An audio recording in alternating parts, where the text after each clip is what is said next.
In the spring of 1970, on a dirt road outside of Lamar, Missouri, a John Deere dealer named Roy Whitten pulled his truck to the side of the road and watched something he could not quite believe.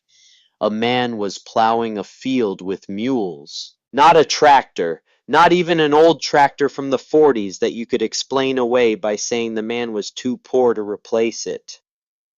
Two actual mules hitched to an actual plow, turning actual soil in the actual year 1970, 11 months after Neil Armstrong had walked on the moon. Roy sat in his truck for a full minute just watching. He watched the mules move at their steady, unhurried pace.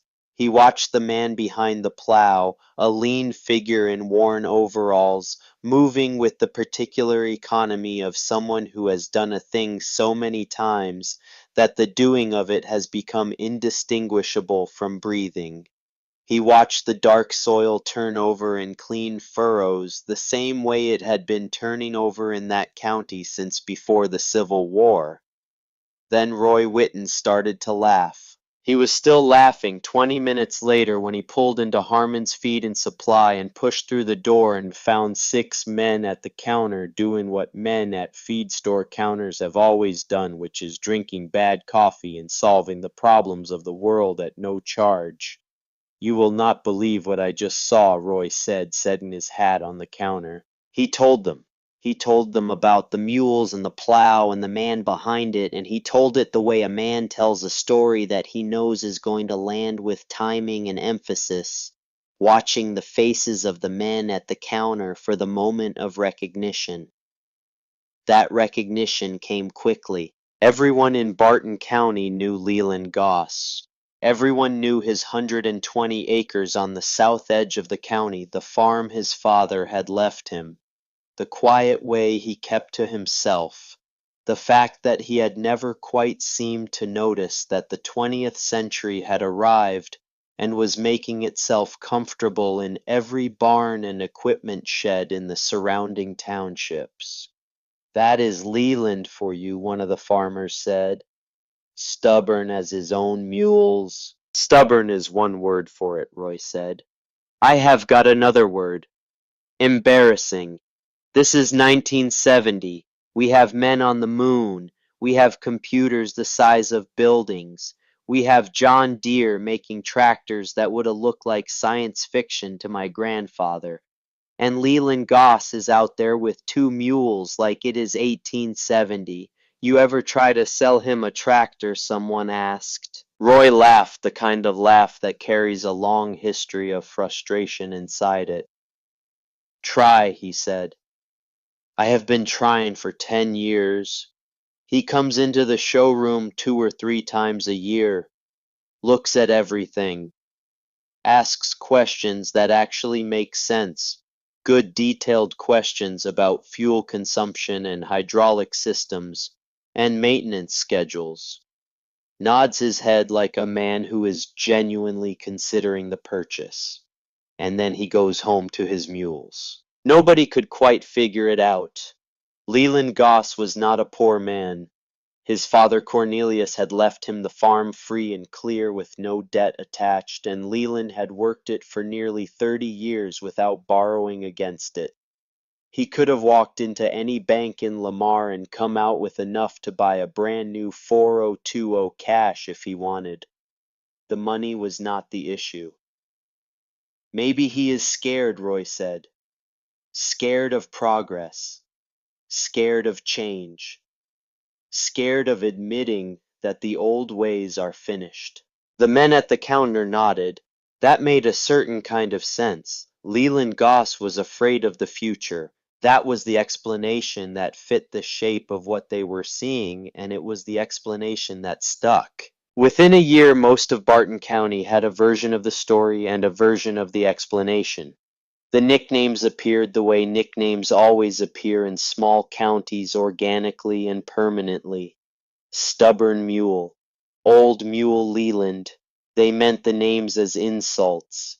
Leland did not seem to notice or did not seem to care, which was itself treated as further evidence of his particular brand of stubbornness. What nobody in Barton County knew was that in the barn behind Leland Goss's farmhouse under two canvas tarps that had not been lifted in years sat a 1946 Farmall M and a 1955 Farmall 400, both maintained to a standard that would have embarrassed men who used their machines every day, both ready to run. Now let me tell you about Leland Goss, because to understand what he was doing with those mules and why he was doing it and what he was actually planning, while the county laughed at him, you need to understand where the thinking came from. And where the thinking came from is a man named Cornelius Goss, and a farm purchased in 1898, and a lesson that got handed down. The way the most important lessons always get handed down. Not through words and not through lectures, but through years of watching a man live according to a principle, until the principle becomes as natural as the weather. Cornelius Goss had bought his 120 acres in the southern part of Barton County in the last year of the 19th century with money he had saved working railroad construction across 3 states. He was 31 years old when he made the purchase, and he had a matched pair of mules named Solomon and Sheba, and a knowledge of hard work that he had been accumulating since he was old enough to carry weight. He farmed with those mules. He farmed with their offspring and their offspring's offspring for 40 years through good seasons and drought years, and the particular disasters that farming will deliver to any man who does it long enough without ever purchasing a tractor or a gasoline engine of any kind for field work. This was not because Cornelius Goss was opposed to machinery. He understood machinery. He was a thoughtful man who read the agricultural papers and followed developments in farming technology with genuine interest. He knew what the new tractors could do. He had a different reason. Leland was 12 years old the first time he fully understood that reason. He had been riding behind his father on one of the mules, helping with fence checking on the far eastern edge of the property, and they had stopped at the top of a small rise where you could see down into the valley below. Cornelius had been quiet for a while, the way he was often quiet, the particular silence of a man who is thinking something through before he decides whether to say it. Then he said, "The animal that eats from your own land can never be taken from you by a man in a suit in a city you have never visited." Leland was 12. He filed the sentence away the way 12-year-olds file things that they do not fully understand, in a place where it would stay until the understanding arrived to make use of it. The understanding arrived in stages over the next 30 years. Cornelius Goss died in 1941, and Leland came home from the work he had been doing in the county to take over the farm at 26 years old. He had known this day was coming for years, and had been preparing for it in his mind the way his father had taught him to prepare for things, which was quietly and thoroughly, and without announcing the preparation to anyone. He had 6 months on the farm before the war found him. Leland enlisted in January of 1942, 1 month after Pearl Harbor. The Army looked at his background and assigned him to the Transportation Corps, which in practice meant mules. Because the Army still used mules in 1942, a fact that would have surprised most of the civilians who were following the war in the newspapers, who were thinking about tanks and aircraft carriers and the mechanized future of modern warfare. In the mountains of Italy where trucks could not go and the terrain had not changed meaningfully since Roman legions had marched through it, the mule was still the essential last mile of the supply chain. Leland spent 2 years in those mountains. He did not talk about what he saw there, not when he came home and not in the years that followed. There are things that men of that generation kept inside themselves, not because they were weak, but because the weight of those things was something they had decided to carry personally without putting it on the people around them. But there were things he had learned in those mountains that he could not have kept inside himself, even if he had wanted to, because they had reorganized the way he thought about the world in ways that were too fundamental to be contained. The first thing was the most obvious: mules did not need gasoline. This sounds simple. It is simple. But Leland had watched supply lines stretch and break in the mountains of Italy in a way that made the simplicity of it feel like the most important truth he had ever encountered. He had watched trucks abandoned on mountain roads because the fuel had not arrived from the coast. He had watched entire operations stall for days, good men sitting idle in positions they had fought to reach because the diesel that was supposed to be there was somewhere else, and there was no telling when it would arrive. And through all of it, the mules had kept walking. The mules ate grass that grew on the roadsides. They ate hay that local farmers had produced within 10 miles of where the mules were working. They drank from streams. Their fuel came from the ground they walked on, which meant their fuel supply was as a practical matter inexhaustible and uninterruptible by decisions made in Washington or in Rome or in any of the other cities where the decisions about supply chains were made. That observation settled into Leland Goss the way certain observations settle into certain men, not as an idea to be considered and possibly discarded, but as a fact about the world that reorganizes everything else around it. The second thing he learned was harder to name, but more important in the long run. It was about the nature of patience, about the difference between the man who acts when action is easy and the man who waits until action is correct. In the mountains of Italy, Leland had watched officers who pushed too hard and too fast, who committed their supply lines to positions that could not be held when the conditions changed. And he had watched the few men who read the situation further ahead than everyone else, who waited when waiting was right, who moved only when the moment had actually arrived. The men who waited were the men who won. Not all of them, not always. But the pattern was real and it was consistent, and it went into Leland Goss's thinking alongside the lesson about mules and fuel, and the two lessons together formed the foundation of everything that came after. He came home in 1945 and he walked back onto the 120 acres that Cornelius had left him, and he stood in the field for a while and looked at the soil and thought about what he was going to do with the next 30 years of his life. Then he went and bought a tractor. This surprised people. Everyone expected Leland to continue what his father had done, to farm with mules the way Cornelius had always farmed, to be the last man in the county still working with animal power. The purchase of a brand new Farmall M in the fall of 1946 was the talk of the township for a solid month. People said Leland had finally joined the modern age. People said the war had changed him the way it had changed most of the men who came back. What the people did not see was what Leland did next. He used the Farmall for exactly one full farming season. He used it for everything: plowing, cultivating, hauling. He operated it in every condition the Missouri spring and summer could provide. And while he used it, he kept records.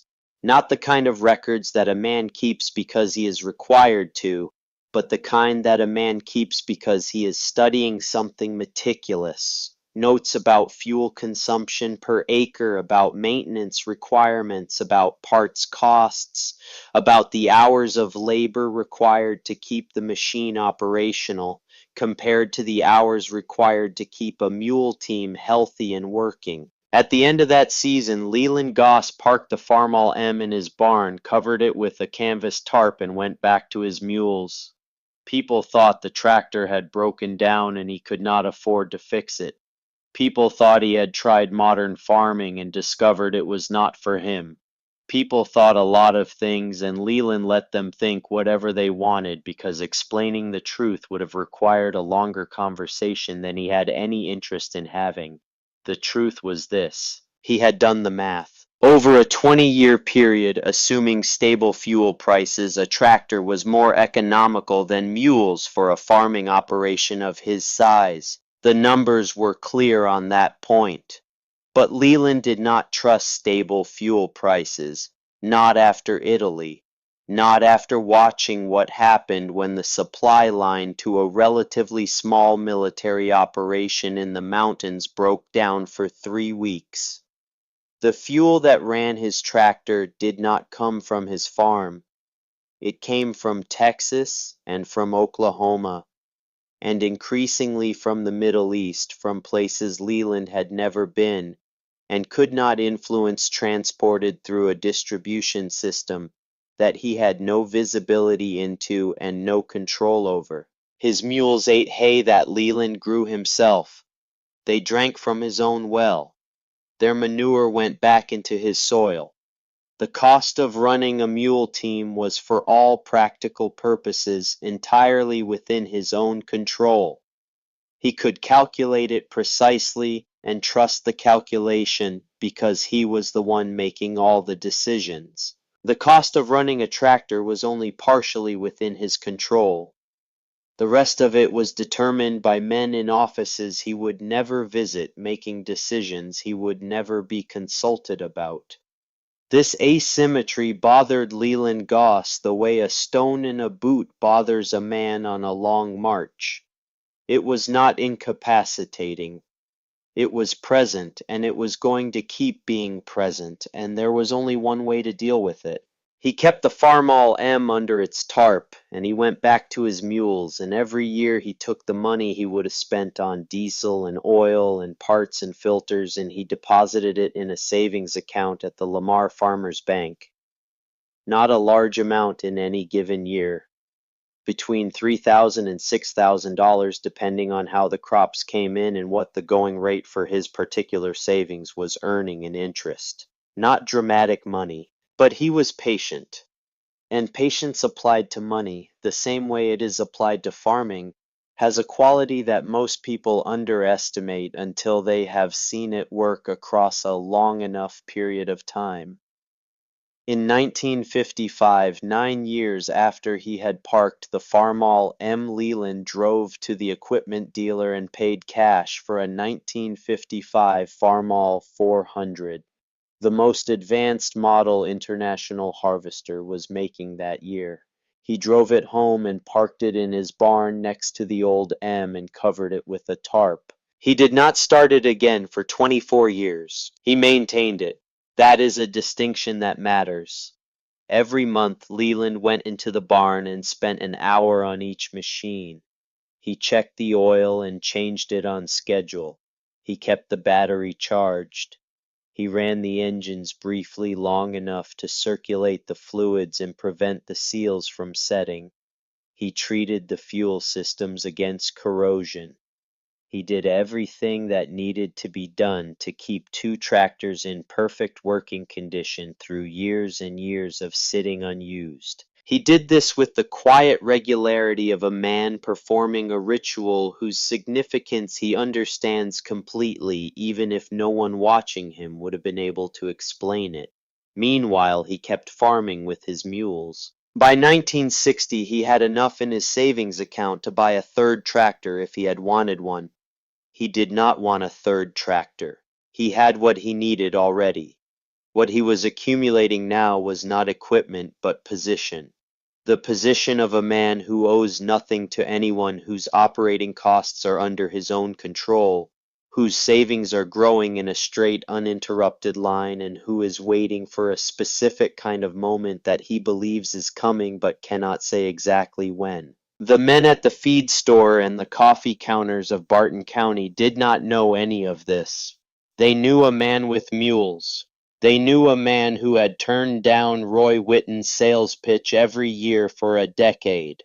They knew a man who had been given the nickname Stubborn Mule by the collective judgment of his neighbors, and seemed either too proud or too oblivious to mind. Roy Whitten knew Leland better than most in the specific way that salesmen know the customers they have failed to close for years, which is to say, he knew the texture of the refusal and the particular quality of Leland's questions without understanding the reasoning behind either. Roy had been the John Deere dealer in Lamar for 15 years when the spring of 1970 arrived. He had built his dealership into the dominant farm equipment business in the county, which meant he had sold machinery to most of the serious farmers in the area and had watched them modernize and expand and take on the debt that expansion requires. He believed in that model with the genuine conviction of a man who has built his livelihood on it and watched it succeed. Newer equipment, more horsepower, more acres, more yield, more financing. This was how farming worked now, and Roy had the sales numbers and the customer base to prove it. Leland Goss was the one figure in the county who did not fit. He was not hostile. He was not eccentric in the way that made conversation difficult. He was a thoughtful, quiet man who came into the showroom periodically and asked detailed questions, and then went home and did not buy anything, and the gap between his apparent interest and his consistent refusal was something Roy had turned over in his mind for years without finding a satisfying answer. He tried one more time in the fall of 1968. Leland had come into the showroom in September of that year and spent an hour with the new 402 examining the specifications, asking questions about the hydraulic system and the fuel injection, checking the turning radius and the seating position with the systematic attention of a man who is genuinely evaluating a machine.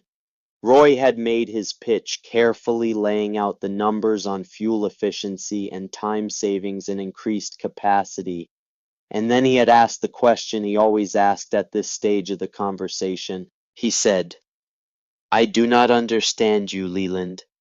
You have got the money, you have got the land. Why are you still working with mules?" Leland looked at the 402 for a moment. He said, "You ever been to war, Roy?" Roy shifted his weight. He said his knee had kept him out. Bad knee, the army had not wanted him. Leland nodded slowly. He looked out the showroom window at the parking lot full of green and yellow machinery gleaming in the September sun. He said, "I was in Italy.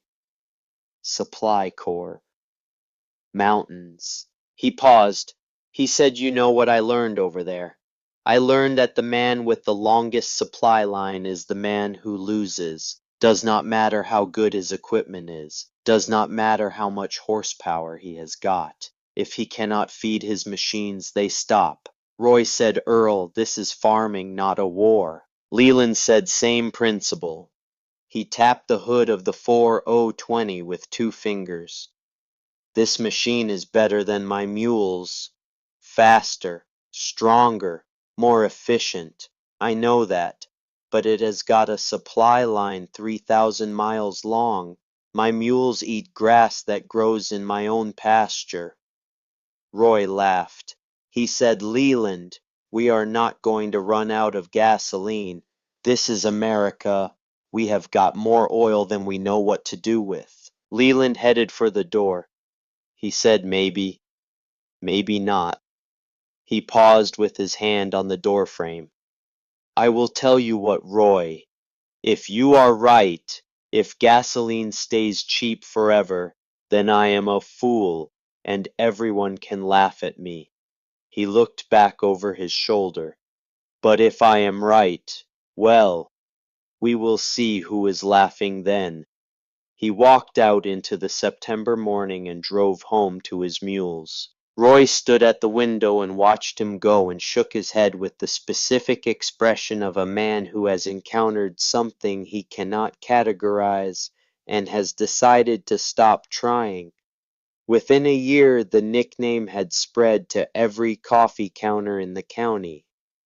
Stubborn Mule, Old Mule Leland. They said it with the comfortable certainty of people who believe they understand a situation completely because they can see the surface of it clearly. They could not see the barn. They could not see the Farmall M under its tarp maintained to factory specification after 24 years of sitting still, capable of starting on a cold morning without complaint because a man had been tending to it monthly, with the patience of someone who understands that readiness is not something you build in a hurry when you finally need it. They could not see the Farmall 400 under its tarp 15 years old and running like new for the same reason. They could not see the savings account at the Lamar Farmers Bank growing quietly year by year in a straight, unbroken line that had started in 1947 and had not deviated since. They could not see what was inside Leland Goss's thinking, the long calculation that had been running since Italy, since the mountain roads where trucks sat empty and mules kept walking, since the moment a 28-year-old man in the Supply Corps had understood something about supply lines and patience and the specific vulnerability of systems that depend on things they cannot control. Have you ever known something that the people around you did not know and had to wait sometimes for years for the world to catch up to what you already understood? Have you ever sat with a conviction that the room would not hear, not because it was wrong, but because the evidence had not arrived yet, and held on to that conviction through the years when the easier path would have been to let it go and do what everyone else was doing? Drop a comment and tell me if you have been in that place, because I think more people have been there than have ever said so out loud. And I think the experience of staying with a long idea through years of silence is one of the harder things a person can do and one of the least recognized. Leland Goss had been staying with a long idea since 1945. He had been staying with it through the years when his neighbors bought their first tractors and their second tractors and expanded their operations on credit and talked at the feed store about the future they were building. He had been staying with it through the years when Roy Whitten tried to sell him something new every season and seemed genuinely baffled by the consistency of the refusal. He had been staying with it through the quiet seasons when nothing dramatic was happening, when the mules worked and the soil turned and the money accumulated in its slow, unspectacular way, when there was no particular sign that the long wait was approaching its end. He did not need a sign. He had done the analysis. He had studied the structure of the situation, the way he had learned to study terrain in Italy, looking for the places where the logic of the thing required a particular outcome, not because of any one actor's decision, but because of the way the system was built. The system of modern American agriculture as it existed in 1970 was built on cheap petroleum. Every element of it. The tractors, the fertilizers derived from natural gas, the combines, the trucks, the processing facilities, the entire network that moved food from Barton County fields to American tables. That system had a supply line. That supply line had vulnerabilities. Leland Goss had seen what happened when supply lines with vulnerabilities encountered the event that the vulnerability was waiting for. He had seen it in the mountains of Italy when he was 28 years old, and it had reorganized his understanding of the world at a level deep enough that no amount of mocking from the feed store counter could reach it.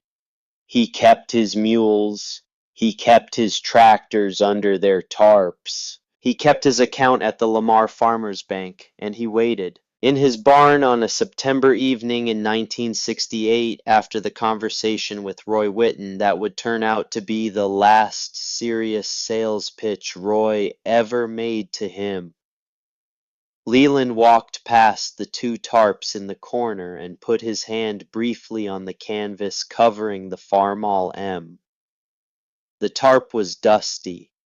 Under it the machine was not dusty at all because he had been in here last month and the month before that and every month since 1946 keeping it ready. He stood there for a moment with his hand on the canvas. Then he went to check on his mules. Their names were Jack and Jenny. He had bought them in 1952 as a young trained pair, and they had worked his fields every season since, steady and strong and capable of communicating with him through the angle of their ears and the set of their shoulders in ways that no machine had ever communicated with him and no machine ever would. He was not sentimental about them, in the way that people sometimes imagined farmers were sentimental about their animals. He was something more practical than sentimental. He understood them completely, and they understood the work, and between that mutual understanding and the grass that grew in his own pastures, they cost him almost nothing, and gave him almost everything. He gave them their evening feed and checked their hooves and water and stood in the barn for a while in the particular quiet of a September evening in Missouri, the smell of hay and animal warmth and turned earth coming in through the open barn door with the last of the day's light. He thought about Roy Whitten's question. He thought about the answer he had given about supply lines and vulnerability in the logic of systems that depend on things they cannot control. He thought about whether the answer had landed the way he had intended it to land. He thought probably not. Roy was a man of his time and his business, and his time and his business had taught him that the supply of cheap petroleum was a permanent feature of American life, as reliable as the Mississippi River and considerably more modern. Nothing in Roy's experience had given him any reason to doubt this, and a single conversation with a mule farmer was not going to rewrite the lessons of 20 years in the equipment business. That was all right. Leland was not trying to change Roy's mind. He was not in the business of changing minds. He was in the business of farming 120 acres in Barton County, Missouri, and accumulating position and waiting for the moment that his analysis told him was coming. He was patient. He had learned patience in the mountains of Italy, where patience was not a virtue but a tactical necessity, where the man who moved before the moment was right, paid a price that could not be refunded. He had practiced patience for 23 years on this farm, through every season, and every taunt, and every conversation at the feed store, that he either did not hear or chose not to respond to. He could wait longer if he needed to, but he did not think he would need to wait much longer. The structure of the situation was moving toward its necessary conclusion, the way a river moves toward the sea, not quickly, not on any particular schedule, but with the inevitability of things that are following the logic of their own construction. The vulnerability was there. The event that the vulnerability was waiting for was a matter of when, not if. Leland turned off the barn light and walked back across the yard to the farmhouse where his supper was keeping warm on the stove, and the September dark came down over Barton County like a curtain. And somewhere in the county Roy Whitten was probably telling someone about the conversation at the showroom, probably shaking his head at the stubbornness of a man who could not be helped.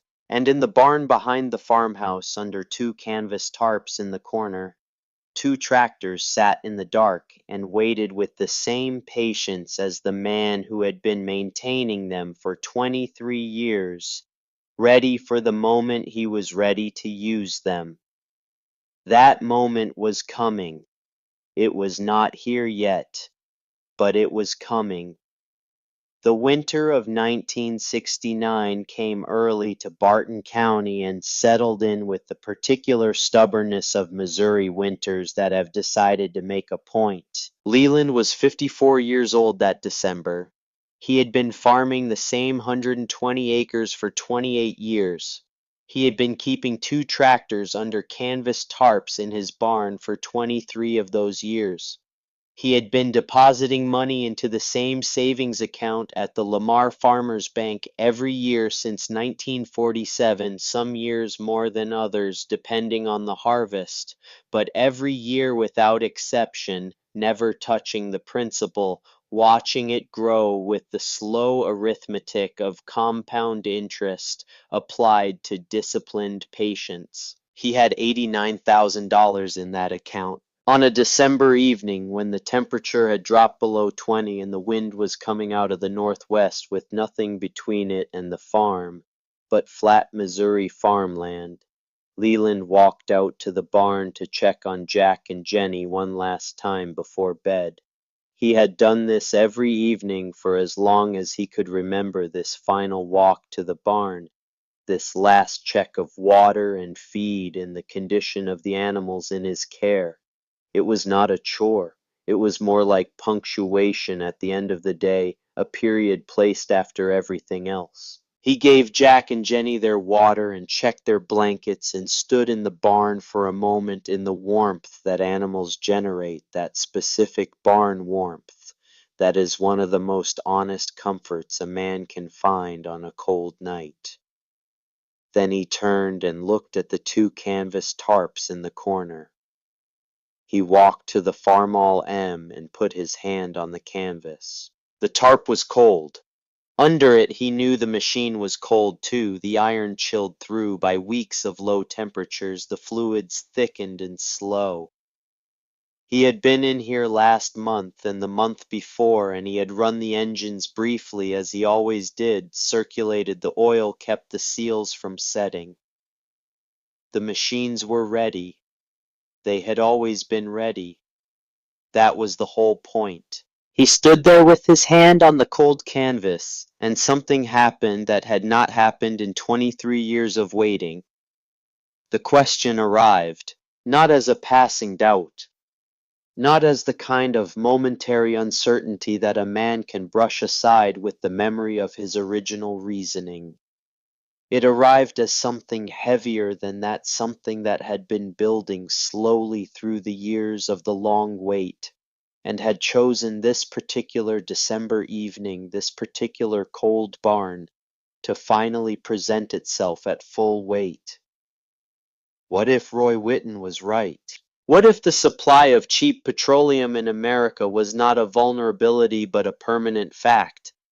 What if the analysis that Leland had been running since Italy was simply wrong, the overreaction of a young man who had seen something frightening in a mountain war and drawn conclusions that did not actually apply to the peacetime economy of the most powerful country in the world?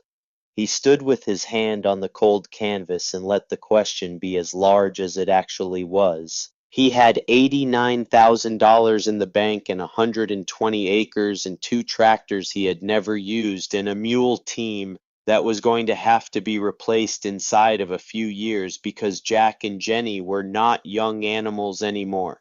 He had spent 23 years farming by hand power while his neighbors expanded with machines, while Mercer Hobbs on the north edge of the county had grown his operation from 80 acres to 600, while the whole county had modernized and optimized and increased its yield per acre with every new generation of equipment. Leland had 120 acres, the same 120 acres his father had left him, the same amount he had started with.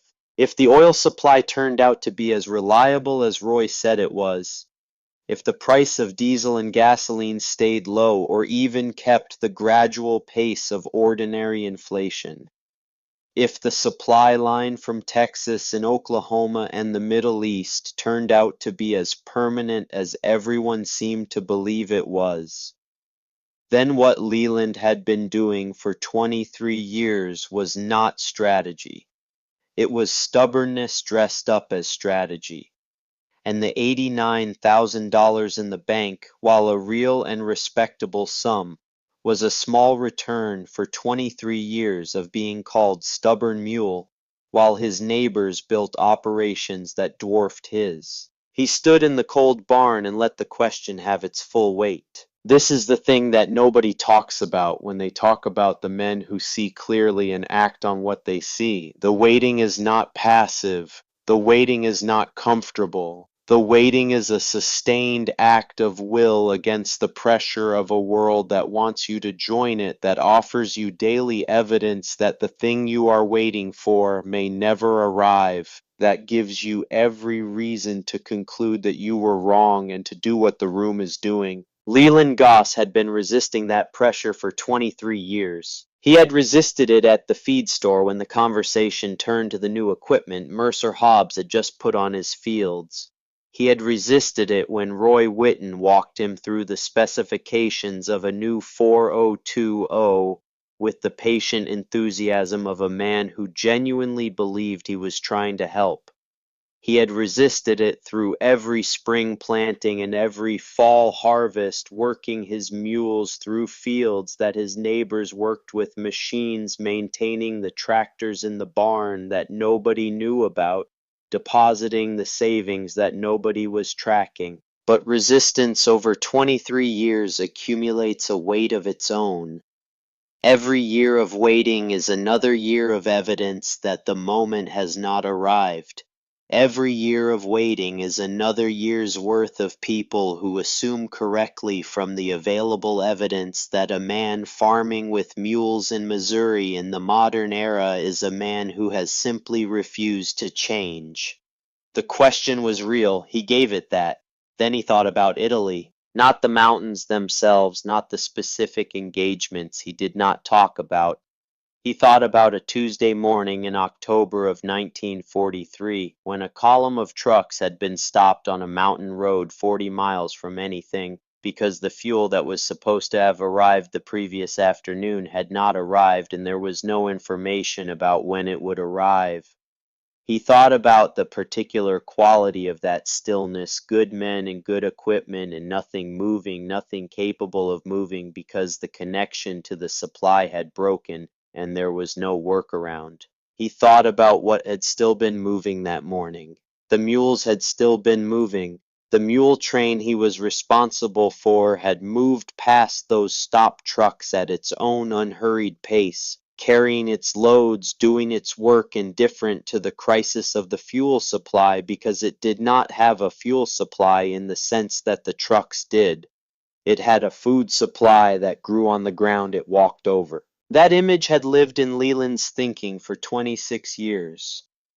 Not as a memory he visited deliberately, but as a permanent feature of the landscape of his mind, always there when he needed to find it, the way a man always knows where north is, even when he cannot see the sun. He stood in the cold barn in December of 1969, with his hand on the canvas of the Farmall M, and he found that image again and he held it. The trucks stopped, the mules still walking. The question did not go away. It did not resolve itself into certainty. Leland Goss was not a man who confused conviction with certainty. He knew that he could be wrong. He had always known he could be wrong. That was part of what the waiting cost. You could not know in advance that the moment would arrive. You could only analyze the structure of the situation and act on the analysis and live with the years of uncertainty that followed. He had analyzed the structure, he had found the vulnerability, he had positioned himself on the side of the analysis that he believed was correct. The question was whether he still believed it. He stood there long enough that the cold worked through his jacket, and he started to feel it in his shoulders. Then he removed his hand from the canvas and walked back to the house. He did not have a different answer than the one he had started with. He had only the analysis unchanged, held together by the memory of mules walking past stopped trucks on a mountain road in Italy in 1943. He had the $89,000 in the bank. He had the two machines under their tarps ready. He went to bed. He slept the way a man sleeps who has made his decision a long time ago and is simply continuing to live inside it. Now let me tell you about the math of what 23 years of patience actually look like in numbers, because the numbers matter and because most people who heard the story later never fully reckoned with them. In the years between 1947 and 1969, while Leland Goss was farming with mules and depositing his fuel savings into an account at the Lamar Farmers Bank, his neighbor Mercer Hobbs was doing something that looked by every conventional measure like the opposite of stubbornness. Mercer was expanding. He started with 80 acres inherited from his father, the same way Leland had started with 120. By 1955 he had borrowed to buy 40 more, and had his first tractor a solid workhorse that he put to good use. By 1960 he had 300 acres and 2 tractors, and was producing yields that Leland's 120 with mules could not approach in raw volume. By 1970, the year Roy Whitten saw Leland plowing and stopped his truck to laugh. Mercer Hobbs had 600 acres and 3 tractors and a combine and an operation that was the model of what a modern Barton County farm was supposed to look like. Everyone respected Mercer Hobbs. Everyone pointed to him as evidence that modernization worked, that borrowing to expand made sense, that the future belonged to the men who embraced it. The fuel costs that Mercer absorbed every year were real but manageable. Diesel at 30 cents a gallon across a 600-acre operation with 3 tractors and a combine was expensive but predictable. Mercer had built his budgets around those costs the way every farmer in the county had built their budgets, with the assumption that fuel prices would remain in the general range of what they had been, perhaps rising gradually with inflation, certainly never jumping in a way that would make a carefully planned operation suddenly unworkable. That assumption was the load-bearing wall of Mercer Hobbs's entire financial structure. Leland Goss had no load-bearing walls that depended on assumptions he could not control. His mules ate hay from his own fields. His mules drank water from his own well. His mules produced manure that went back into his soil and reduced what he needed to spend on fertilizer. The total annual cost of running Jack and Jenny could be calculated to within a few dollars, and it had not changed meaningfully in 15 years, and it would not change based on decisions made in places Leland had never visited. The money he had not spent on fuel and equipment loans and equipment repairs and all the other costs of the modern farming system had gone into the bank. $3,000 some years, $4,000 and $5,000 in good years. In 1968, a particularly strong corn year, he had deposited $6,200. Each year the total grew. Each year the interest on the total grew. The line went only in one direction. By December of 1969, it was $89,000. Not dramatic, not the kind of number that makes men at a feed store counter stop talking and pay attention, but $89,000 with no debt attached, held by a man who owed nothing to any bank, and whose annual operating costs were almost entirely within his own control, was a different kind of number than it appeared to be. It was a number with no vulnerabilities. Mercer Hobbs had more acres and more equipment and more annual production than Leland Goss. He also had bank loans and fuel costs and parts costs and a budget that depended on a set of assumptions continuing to hold. If those assumptions held, Mercer was ahead.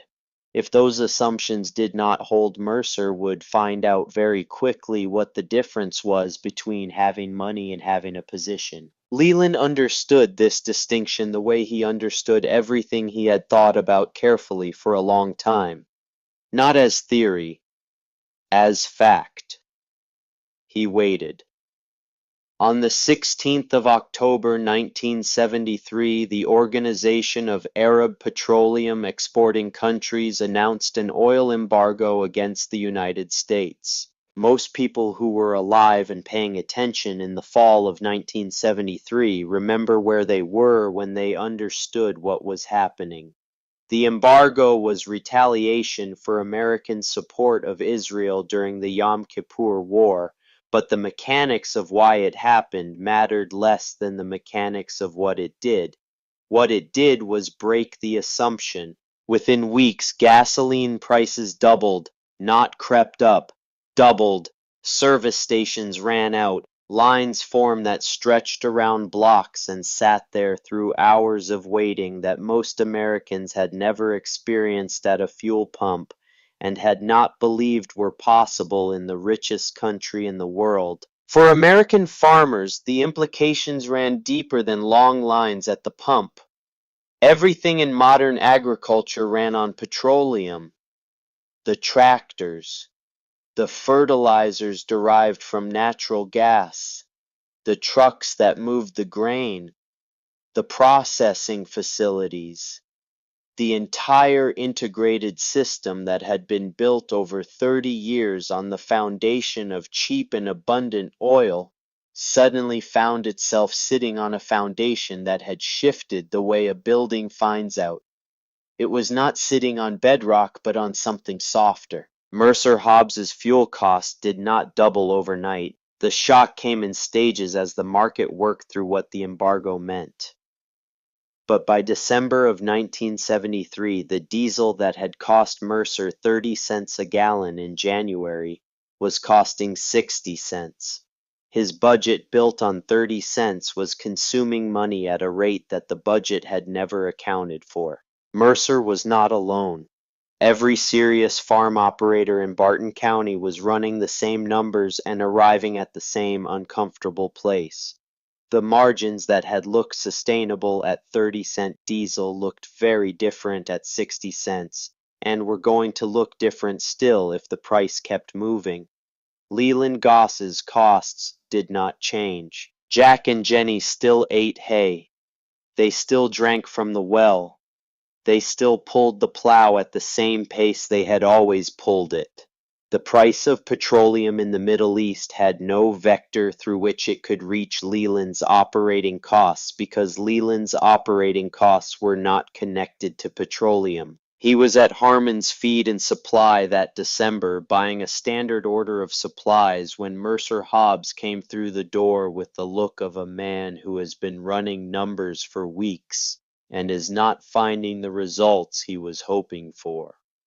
The room was doing what rooms full of Barton County farmers were doing everywhere that winter, comparing horror stories, talking about fuel costs and margins, and the letters from their bankers that had recently taken on a new tone. Mercer saw Leland at the counter and said, "Fuel costs must be killing you." Leland said, "Do not use much fuel." The room went quiet. Not completely quiet, but the particular quality of the noise in the room changed in the way that the noise in a room changes when something has been said that reorganizes the situation. Several men looked at Leland. Several men looked at each other. The arithmetic of what had just been said was simple and everyone in the room could do it. Leland Goss farmed with mules. Mules did not burn diesel. The embargo had no effect on the cost of running mules. For 15 years, the men in Barton County had been calling Leland Stubborn Mule with the comfortable certainty of people who believe they understand a situation because they can see its surface. The man was backward.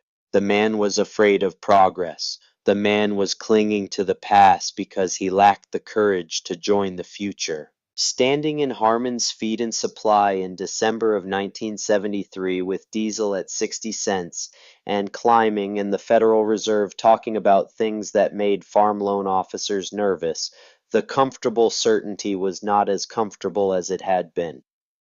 Nobody laughed. Have you ever watched a room change its mind about something it had been certain of for a long time?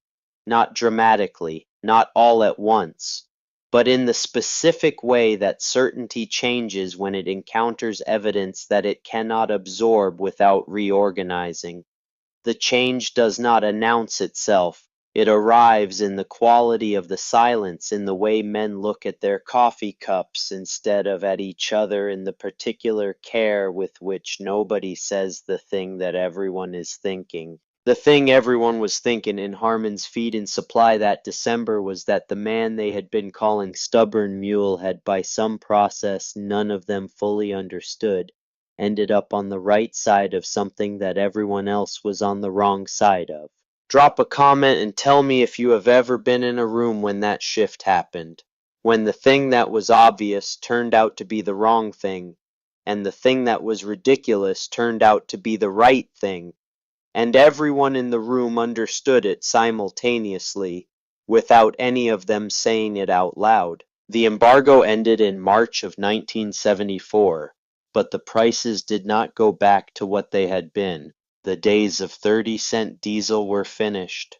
The new normal was 50 cents, then 60, trending toward 70, with nothing in the structure of the oil market that suggested a return to the old prices. The assumption that Mercer Hobbs and every other modern farmer in Barton County had built their operations on was not coming back. They adapted. They had to. They found ways to reduce consumption, to combine trips, to schedule fieldwork more efficiently. They complained constantly, which was understandable. They were watching their margins compressed by a force they had not budgeted for and could not control. Leland just kept working his mules. Something had shifted in how people looked at him. The mockery had not disappeared, but it had changed quality, the way contempt changes quality when it starts to contain a component of something more complicated. Men who had called him backward started asking questions in the careful way of people who are interested in something but not ready to admit the interest. Roy Whitten was among them. Roy came out to Leland's farm on a Tuesday afternoon in the spring of 1976. He drove into the yard in the truck that said Whitten Farm Equipment on the door and sat in it for a moment before getting out, which was a different way of arriving than Roy usually arrived anywhere. Roy Whitten was typically a man who got out of his truck before it had finished stopping. Leland was working on the harness. He looked up when Roy came into the barn and waited. Roy stood just inside the barn door with his hands in his jacket pockets and looked at the harness work and then at the mules and then at Leland. He said hypothetically. Leland kept working on the harness. Roy said hypothetically. If a man wanted to get a mule team going, not because mules are better than tractors, because they are not, but just as a kind of backup, just to have some operating capacity that did not depend on fuel prices. Hypothetically, where would a man start? Leland worked the harness for a moment. He said he would start by finding a good pair. Young but trained, you do not want to be learning alongside the animals.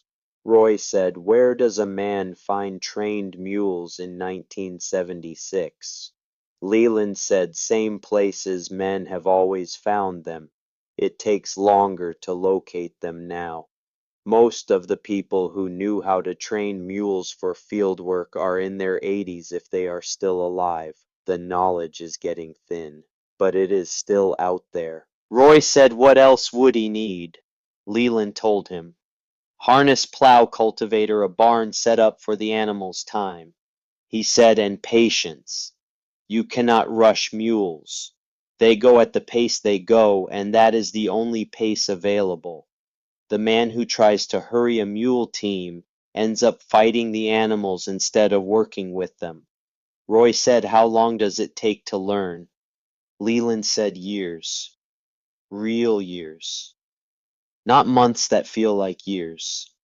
The kind of years that actually pass." Roy was quiet for a moment. Leland looked at him. He said, "It would not help you now, Roy. Not for the reasons you are thinking about. You would need years to learn it before you could put it to any use. And by the time you had the years in the situation you are thinking about will have run its course in one direction or another." Roy said, "What direction do you think it will run?" Leland set down the harness. He said, "I think the cheap fuel is gone. I think the prices we had before 1973 are not coming back. But I also think the situation is going to stabilize at some level that modern farming can accommodate. It will be harder than it was. The margins will be tighter. Some operations will not survive the adjustment, but the ones that do will find a way to work in the new conditions." Roy said, "So why the mules?" Leland said, "Because I was not betting on the embargo. I was betting on the vulnerability. The vulnerability was always there. The embargo was just one way it could express itself. There will be other ways." Roy stood in the barn for another moment. He said, "You have been thinking about this for a long time." Leland said, "Since Italy." Roy nodded. He did not buy mules. He drove back to his dealership and his day and his business, and Leland went back to the harness, and the afternoon settled into the specific quiet of a farm in spring when the work is steady and the soil is ready. But Roy remembered the conversation. Leland could tell by the way the man had listened with the careful attention of someone filing things away rather than the polite half-attention of someone waiting for his turn to speak. Roy Whitten was a man who paid attention to information even when the information came from sources he had previously dismissed. That was one of the things Leland had always respected about him despite everything else. The years between 1974 and 1979 were years of adjustment across American agriculture. The farmers who had the flexibility to adapt adapted. The ones who had borrowed too heavily against assumptions that no longer held found themselves in increasingly difficult conversations with banks that had also built their models on those assumptions. Mercer Hobbs was in that second category. He had expanded on the basis of projected margins that had relied on fuel costs staying in a range that was gone. He was managing, he was capable and experienced, and he worked hard.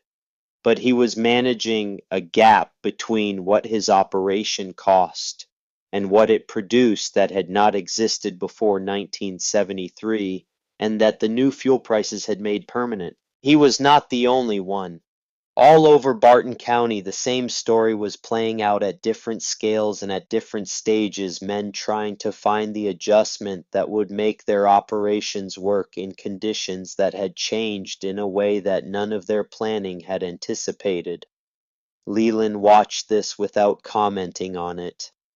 He went to the feed store and he listened to the conversations and he understood what was happening and he kept his own counsel. His savings account continued to grow, slower now because the cost of everything had risen with inflation and the commodity prices for his crops had not kept perfect pace.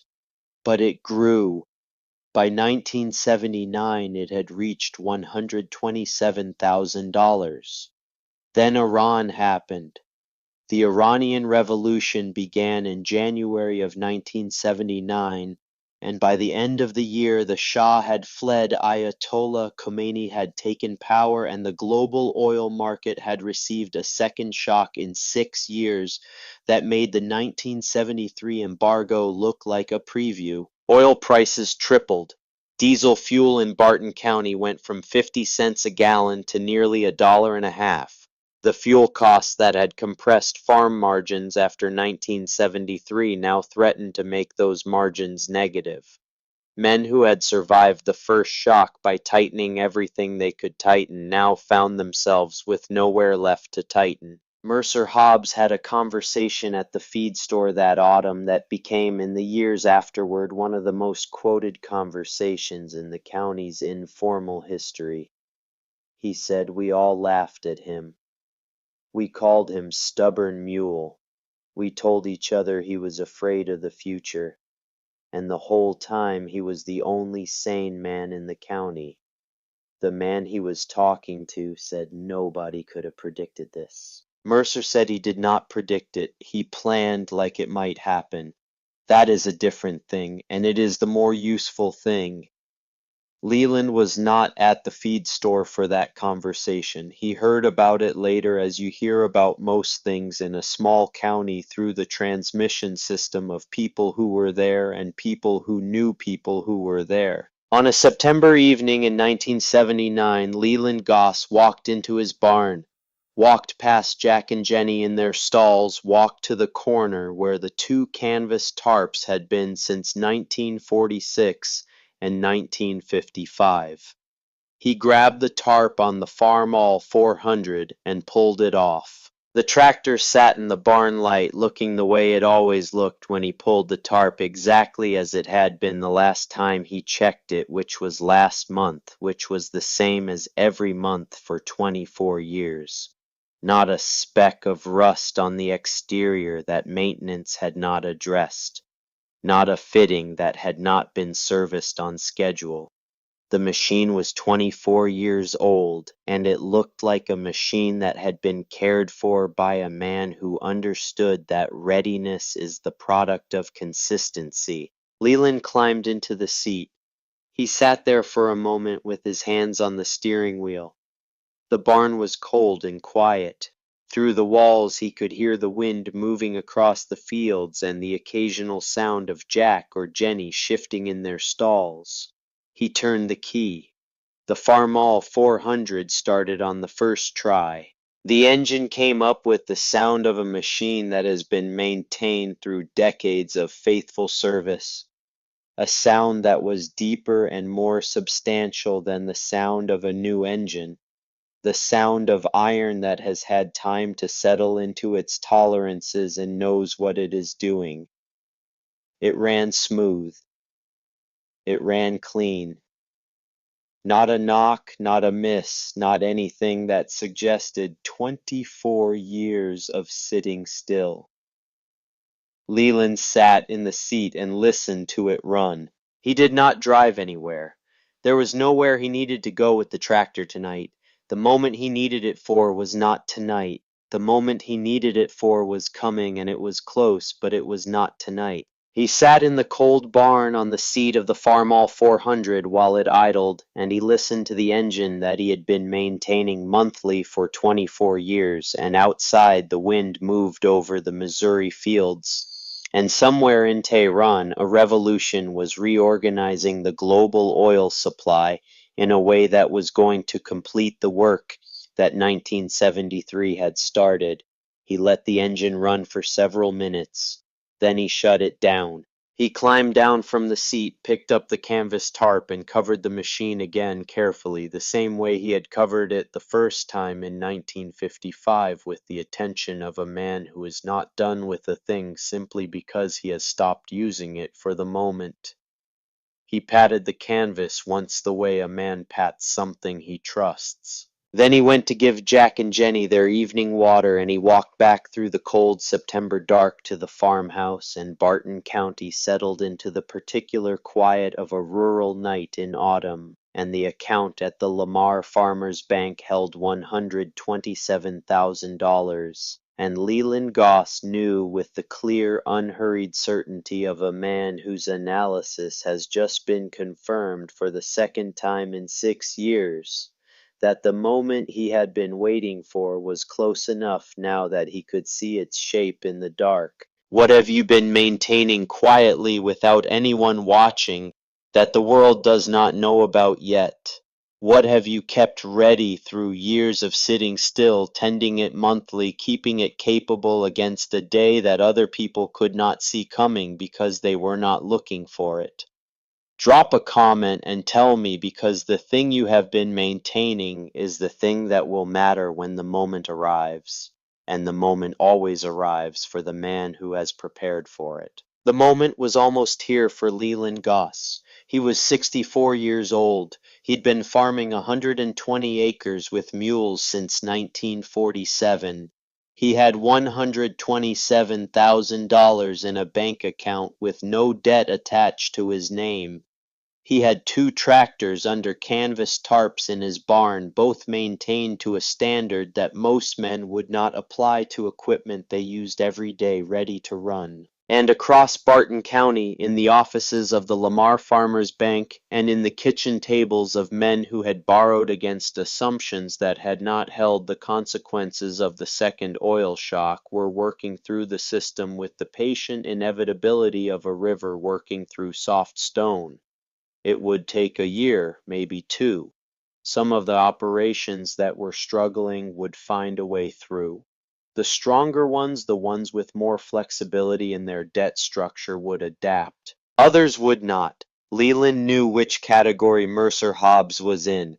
He had been watching Mercer's operation for 30 years with the specific attention of a man who understands that someone else's situation is relevant information for his own planning. He could see the shape of what was coming from the outside. He did not know the numbers, but he knew the structure, and the structure told him what the numbers were going to say. He went to bed. He slept. And outside the farmhouse in the cold September barn, the 2 tractors sat under their canvas tarps in the dark, waiting with the same patience as the man who had been tending them for 30 years, ready for the morning when they would finally be needed. That morning was coming.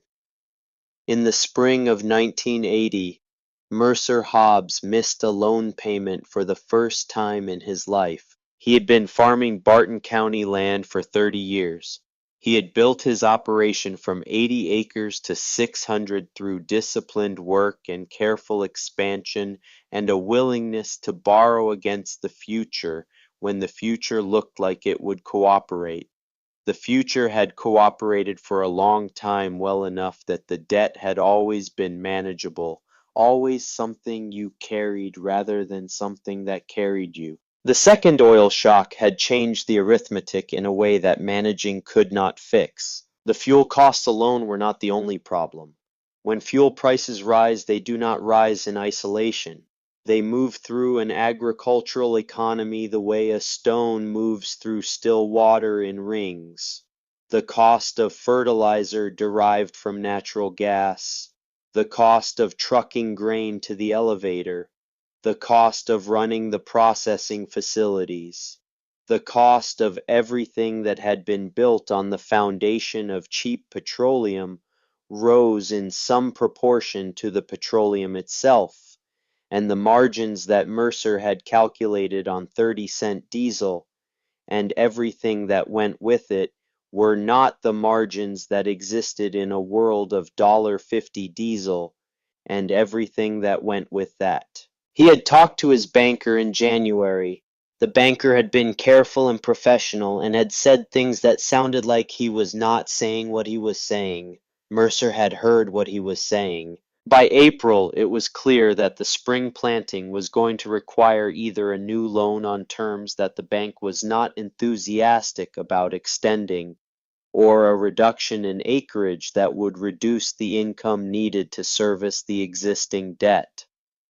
The logic of the trap was simple, and there was no clever exit from it. Leland Goss drove to the Lamar Farmers Bank on a Thursday morning in April of 1980. He had been inside that bank hundreds of times over 35 years. He knew the building the way you know a place you have been visiting since you were young, the particular quality of the light through the front windows in the morning, the sound of the floor under his boots, The smell of the air that banks have, that specific combination of paper and faint heat from old radiators, and the particular seriousness that money lends to any space where it is kept. He asked to speak with the loan officer. He sat down across the desk and said, "I want to buy some land." The loan officer, a man named Terence Platt, who had been at this bank since 1962, and who had made and reviewed more agricultural loans than he could count, looked at Leland Goss with the expression of a man who is making sure he heard correctly. He said, "Which land?" Leland said, "The Hobbs place, or a portion of it. I have heard Mercer may be looking at his options." Terence Platt was a careful man who did not confirm things about his clients to other clients. He said, "I am not sure the Hobbs property is in a position to be sold, Mr. Goss." Leland said it will be. "I am thinking 6 months, maybe a year at most. I want to be ready when it is." Terence looked at him for a moment. He said a purchase of that scale would require substantial financing. "What are you thinking in terms of a loan?" Leland reached into his jacket pocket and set his bank book on the desk. Terence Platt opened it. He looked at the number. He looked at it for long enough that Leland knew he was looking at it more than once. The account showed $127,000. The transaction history showed deposits going back to 1947, consistent, uninterrupted, never a withdrawal, the compound interest compounding on a principal that had only ever grown. 33 years of the same decision repeated in the same direction. Terence said slowly, "You planned this." Leland said, "I planned for whatever came. This is what came." Terence set the bank book down carefully on the desk between them, the way you set something down when you want to keep looking at it. He said, "That is a substantial sum, Mr. Goss. Depending on what the Hobbs property sells for, this could be enough for a significant portion or potentially the whole of a parcel adjacent to your land." Leland said, "I am not trying to buy all 600 acres. That is more than I can work. I want the 200 that border my south fence line, the bottom land that runs from my property to the creek." Terence said that would be the most valuable portion. Leland said, "I know." They talked for another hour about the mechanics of it, about timing and the process the bank would have to follow if Mercer's situation reached the point of sale, about how Leland could position himself to be ready to move when the moment arrived.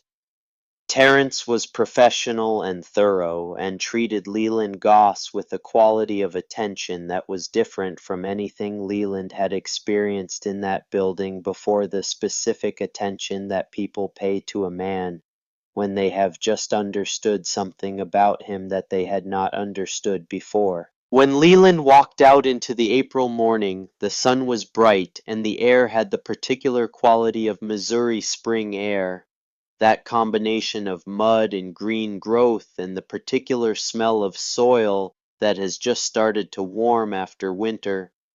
He stood on the sidewalk for a moment and looked down the main street of Lamar and thought about Cornelius, who had walked these same streets for 40 years and had never borrowed a dollar from any bank in any of them. Then he drove home and fed his mules and went back to work.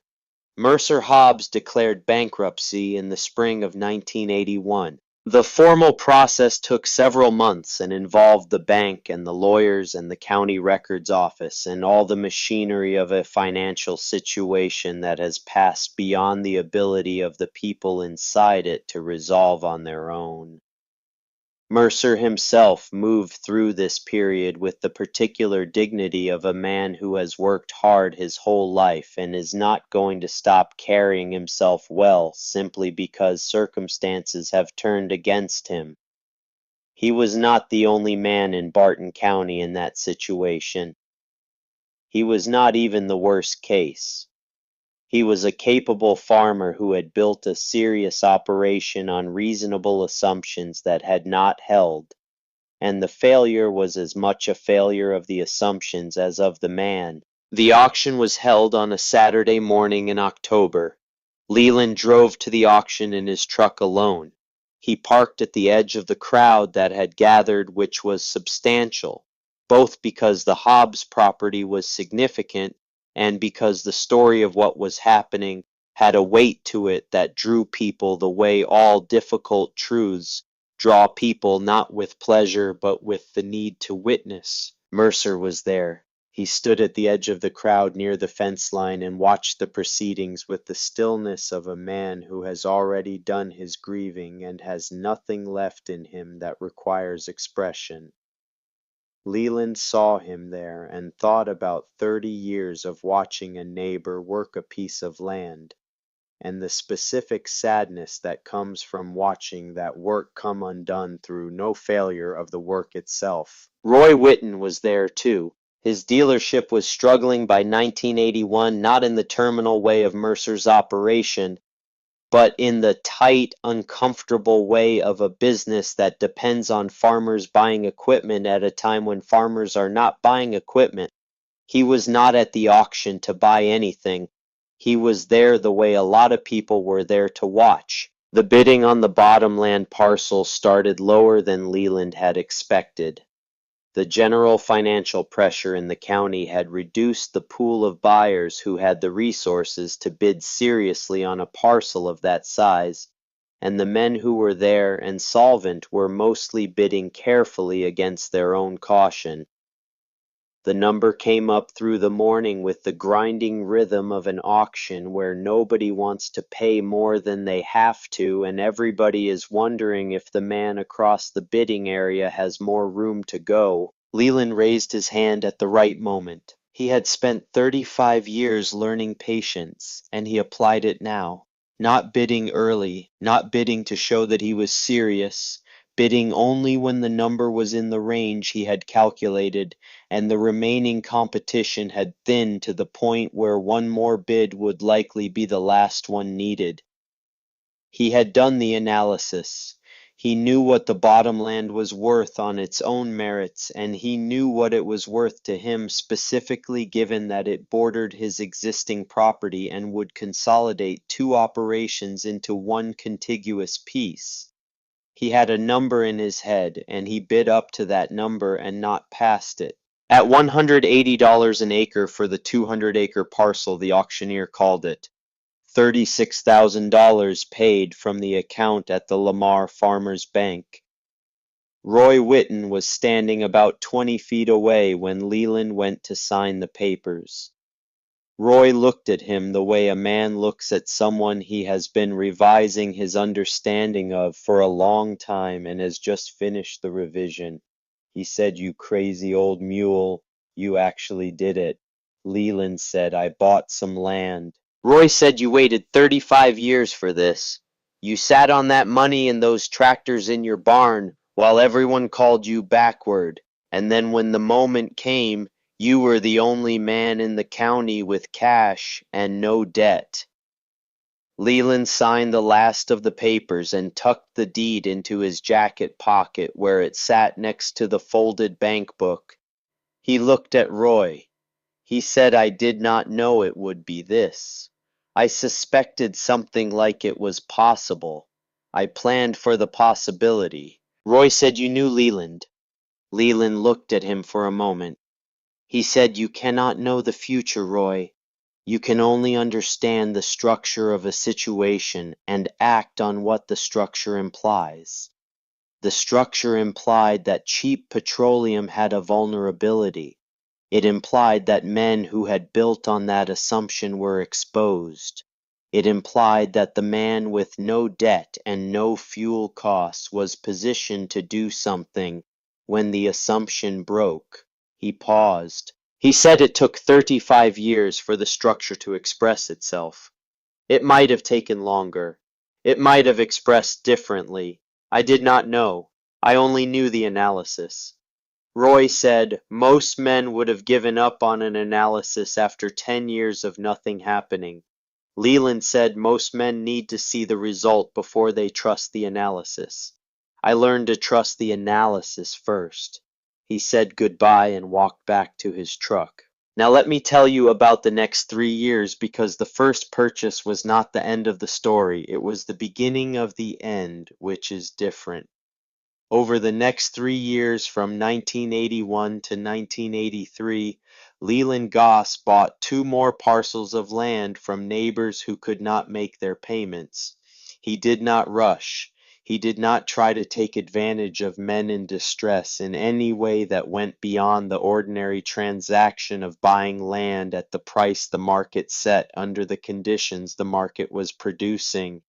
He paid fair prices for the conditions. He never paid more than he had calculated the land was worth to him. He never borrowed a dollar.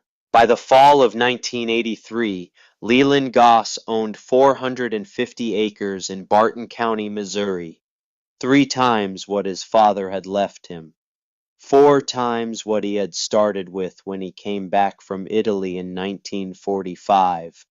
And that was the point at which he walked into the barn one morning in October and pulled the canvas off both tractors. Not one, both. The Farmall M that he had bought in 1946 and used for one season and covered in 1947. 37 years under the canvas, maintained monthly, never used for field work.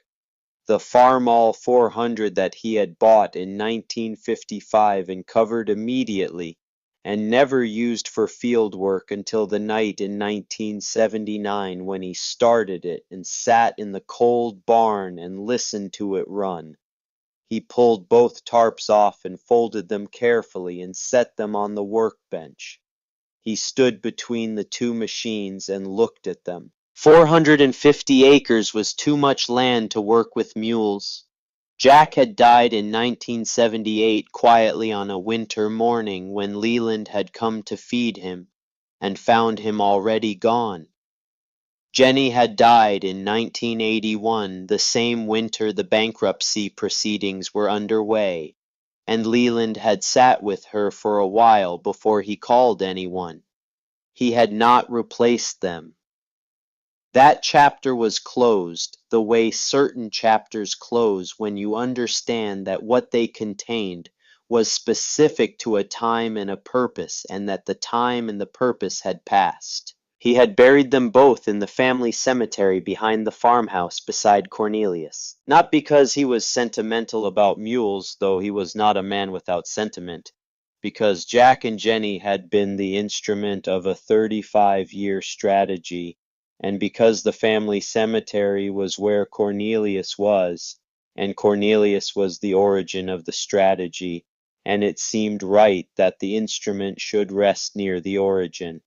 He had dug the graves himself, 2 small plots beside his father's headstone, and he had stood there for a while after he had finished, and thought about Italy and supply lines and the particular patience that the strategy had required, and the 2 animals who had been the physical expression of that patience for nearly 30 years. He did not buy new mules. There was no need.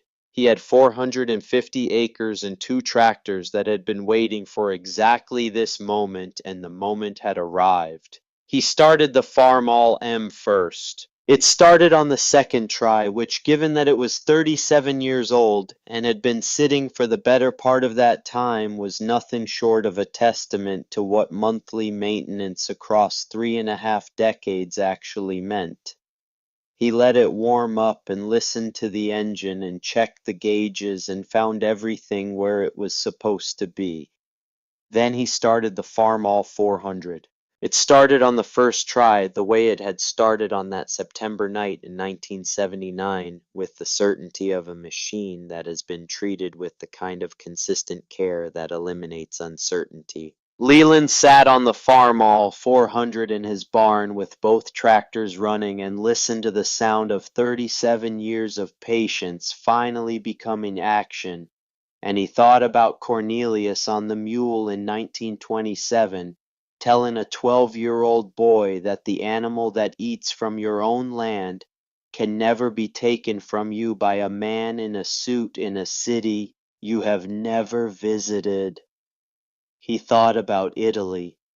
He thought about the truck stopped on the mountain road and the mules still walking. He thought about 35 years of being called stubborn mule and the particular quality of patience that it required to hold an analysis through that much accumulated mockery to maintain two tractors month by month for 37 years, against a moment you could not be certain would arrive to deposit money into a bank account through good years and lean years without touching it, to watch the world build itself on an assumption you believed was vulnerable, and wait and wait and wait until the vulnerability expressed itself. He shut down the tractors. He walked out of the barn into the October morning and looked at 450 acres of Missouri farmland, the original 120 that Cornelius had bought in 1898,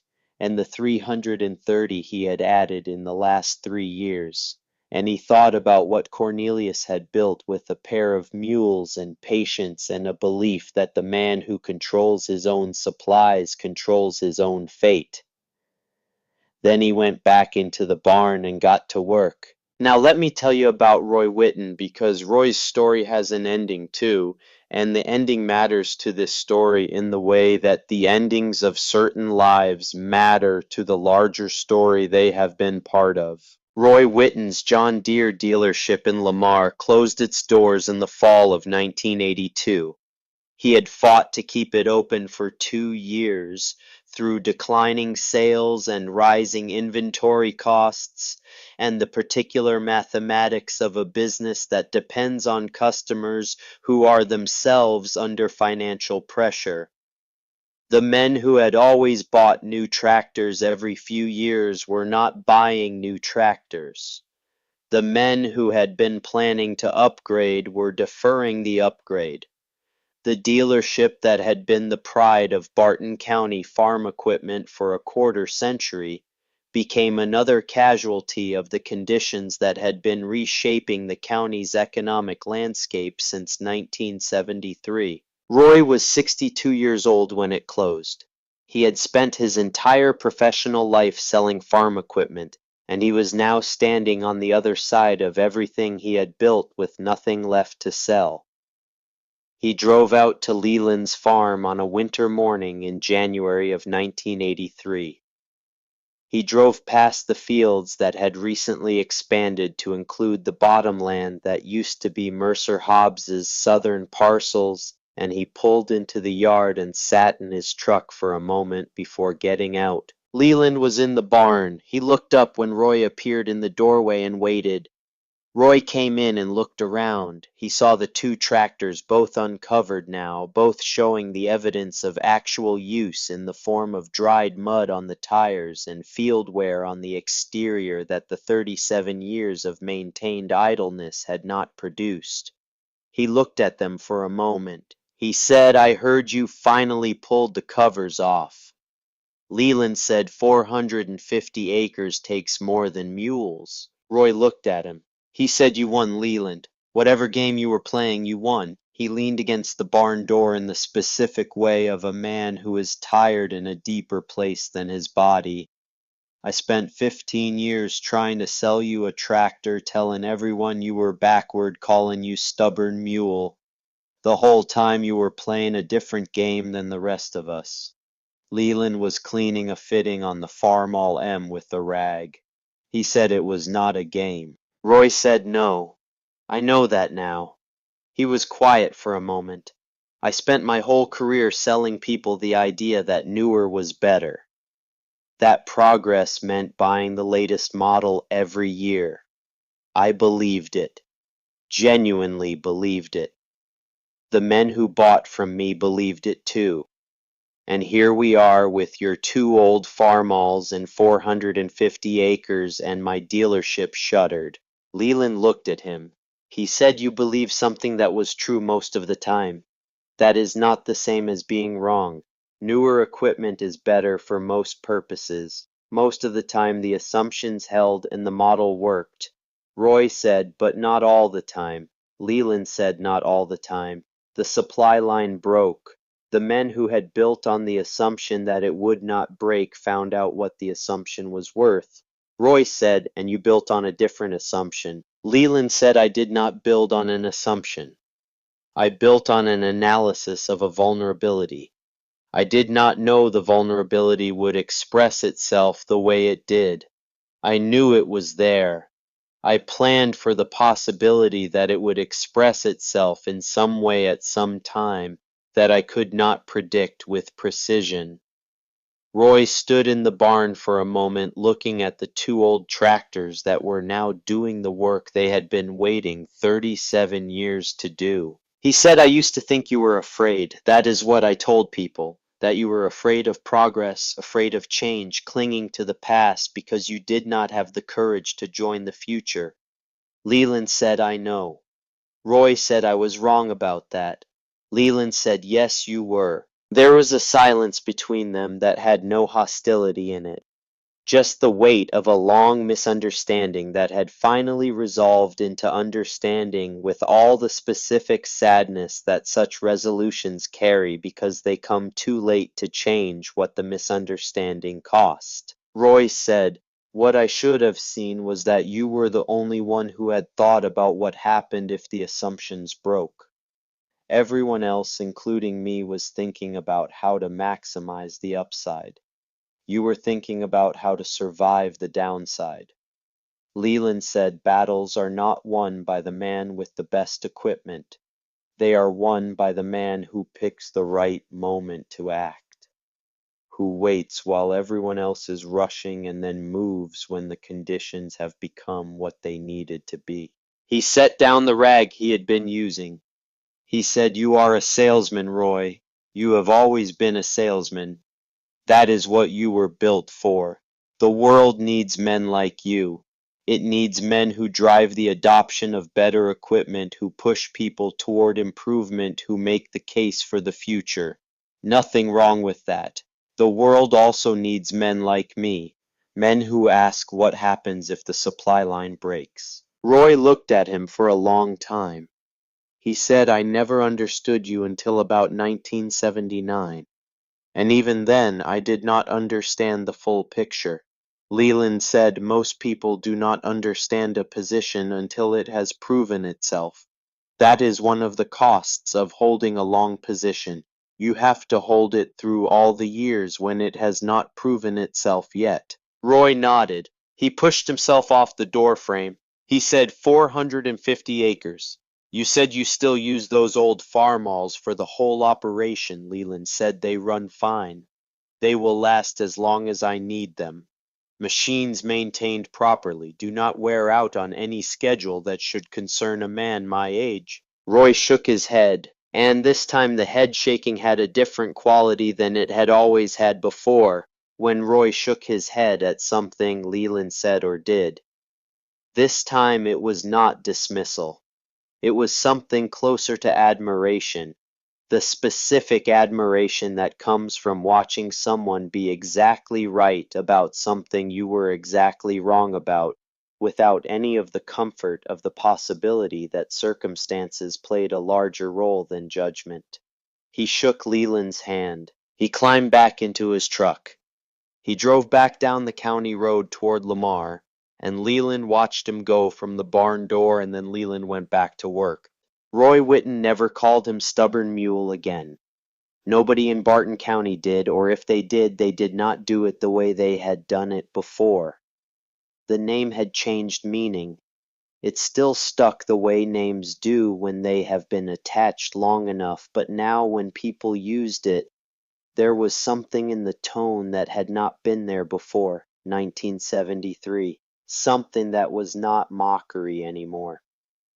Let me tell you about the years that followed because the story does not end in 1983. Over the next 8 years, Leland Goss farmed his 450 acres with the two old farmalls in a growing operation that bore no resemblance to the 120-acre mule farm that the county had been laughing at in 1970.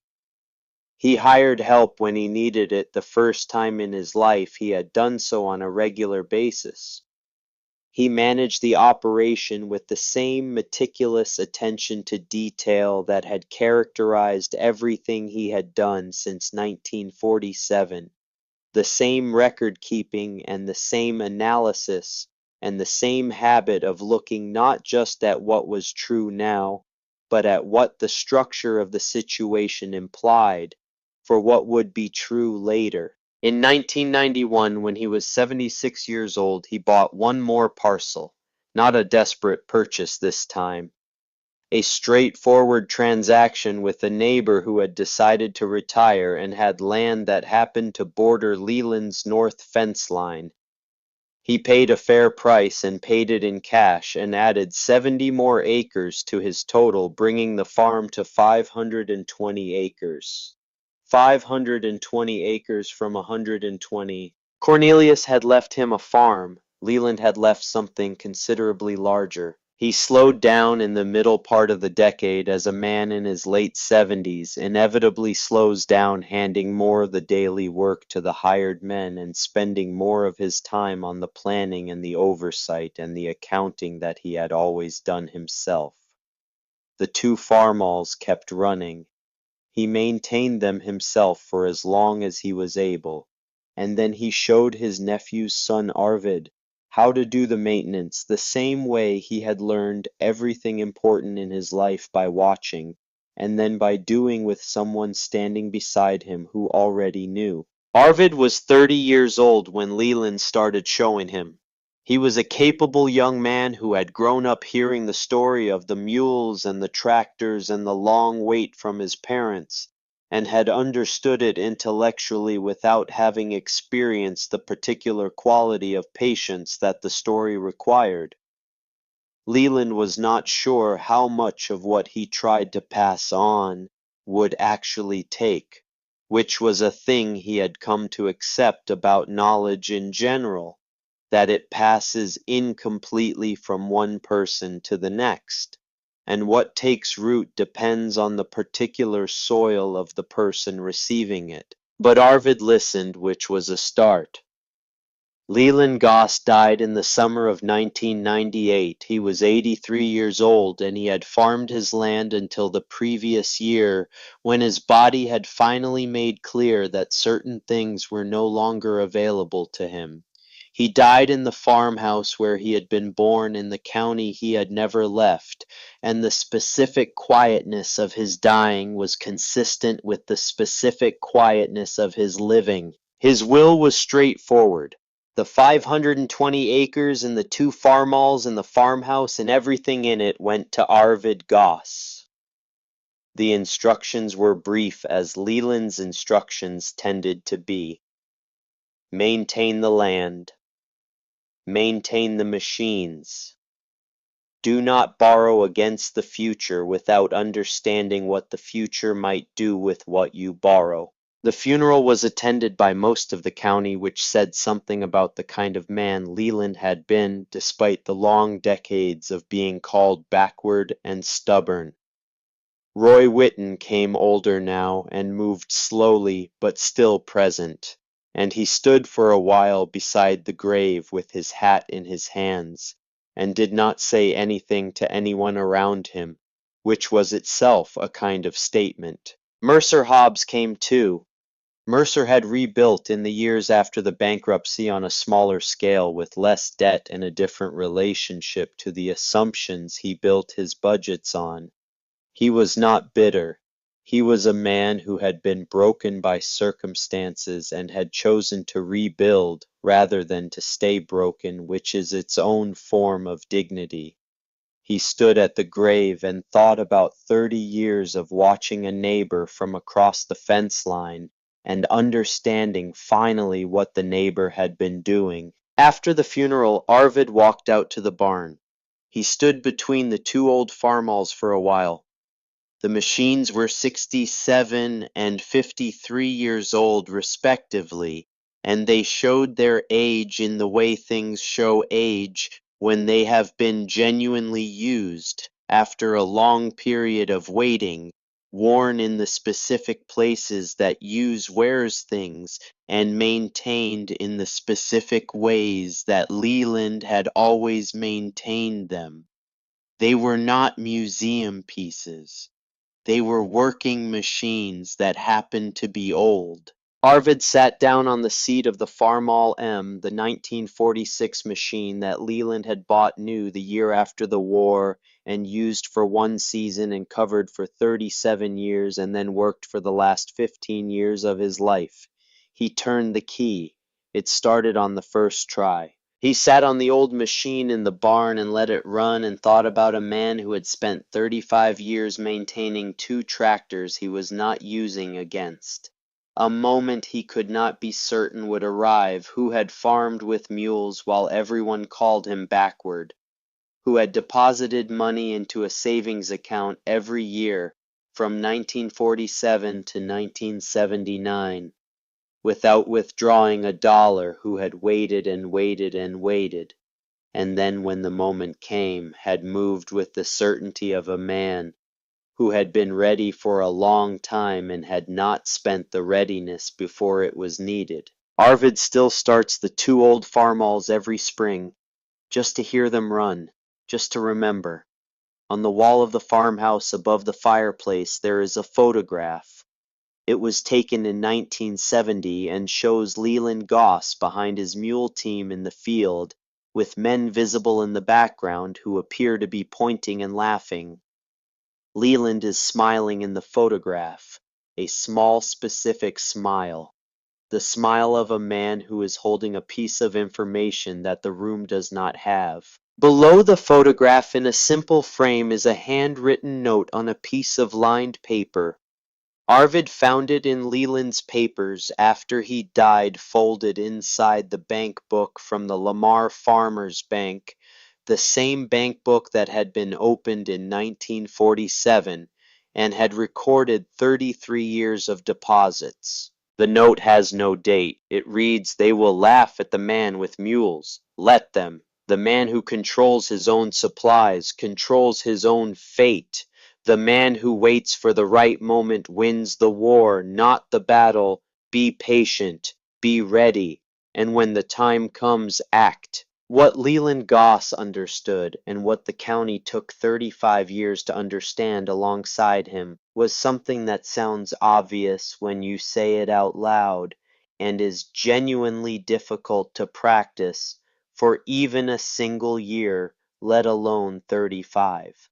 He understood that the position you occupy when the moment arrives is determined by everything you did in the years when the moment was not arriving. He understood that patience is not the absence of action. It is the most demanding form of action, the form that requires you to maintain readiness through years of nothing happening, to resist the daily pressure to do what the room is doing, to trust an analysis when the analysis has not yet produced visible results, and the people around you have decided that the absence of visible results is itself evidence that the analysis was wrong. He understood that the man who is ready when the moment comes is the man who was getting ready during all the years when the moment was not coming yet, when there was no particular reason to keep going other than the conviction that the analysis was sound. Most people cannot do this, not because they lack intelligence or discipline or the capacity for patience, but because the social cost of it is real and daily and personal. To be called stubborn mule in front of your neighbors for 15 years requires something that goes deeper than patience. It requires a relationship with your own judgment that does not depend on the judgment of the room for its validity. Leland Goss had that relationship. He built it in the mountains of Italy when he was 28 years old, and it held for 50 more years, and it was still holding when he died at 83. He was not always right. He could have been wrong. He had sat in the cold barn in December of 1969 and given the question of his own wrongness its full weight, and he had come through that question not because he was certain of the answer, but because his analysis was sound, and he had learned to trust sound analysis through years of the kind of work that teaches you what analysis is actually worth. What he left behind was not only land, it was a demonstration that the long position is possible, that a man can hold an analysis through years of being wrong about the timing, through years of looking foolish from the outside, through years of watching the people around him build on assumptions he believes are vulnerable, and can maintain his readiness without knowing precisely when the readiness will be needed, and can act when the moment arrives with the specific effectiveness of someone who has been getting ready for a long time. Leland Goss never predicted the future. He analyzed the structure of a situation and identified a vulnerability and positioned himself on the right side of that vulnerability and waited. For 35 years he waited. And when the moment came, he was ready. That is the whole story. That is all of it. There is no trick to it, and no secret, and no particular genius that ordinary men lack. There is only the analysis and the patience and the willingness to maintain what needs maintaining through all the years when the maintaining produces no visible return, and the discipline to wait for the right moment rather than the easy moment or the obvious moment or the moment when everyone else is moving and it feels like safety to move with them. The two old farmals are still in the shed on what is now Arvid Goss's farm. They still run. Arvid starts them every spring, turns them over, lets them warm up, listens to the sound of iron that has been maintained through generations of faithful service. He learned how to do the maintenance from Leland. Leland learned it from Cornelius, who learned it from living on the same ground for 40 years and understanding that the things worth keeping require keeping. The note is still on the wall above the fireplace. They will laugh at the man with mules. Let them. Be patient. Be ready. And when the time comes, act. What are you preparing for that the people around you think is foolish?